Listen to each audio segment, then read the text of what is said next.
वर्गीकरणाच्या विरोधात अंजनगावात समता सैनिक दल रस्त्यावर तसेच विविध मागण्या मान्य करण्याच्या दृष्टीने अंजनगाव सुर्जी येथील तहसील कार्यालय येथे अनुसूचित जाती, अनुसूचित जमाती आणि इतर वंचित घटकांच्या विविध प्रलंबित मागण्यांसाठी समता सैनिक दलाच्या वतीनं बुधवारी धरणे आंदोलनकर्त्यांनी शासनाच्या विरोधात निदर्शने केली। या आंदोलनात हजारो महिला पुरुष सहभागी झाले होते।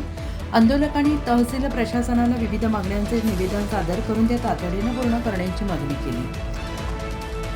आरक्षण हे केवळ शिक्षण आणि नोकरीपुरते मर्यादित नसून त्यात राजकीय आरक्षणाचा समावेश असल्याने उपवर्गीकरणाचा परिणाम गंभीर ठरू शकतो असेही निवेदनात नमूद केले। याशिवाय अनुसूचित जाती जमातींसाठी लोकसंख्येच्या प्रमाणात अर्थसंकल्पीय तरतूद करण्यासाठी कायदा करावा आणि त्यांच्या योजनांसाठी मंजूर निधी इतरत्र वळवणे थांबवावे।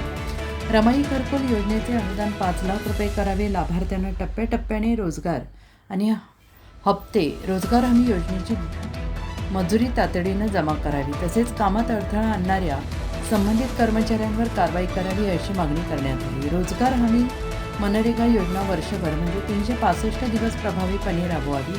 शिक्षणाचा अधिकार RTE 12वीपर्यंत वाढवून 18 वर्षापर्यंतच्या सर्व मुलांना मोफत आणि सक्तीचे शिक्षण उपलब्ध करून द्यावे।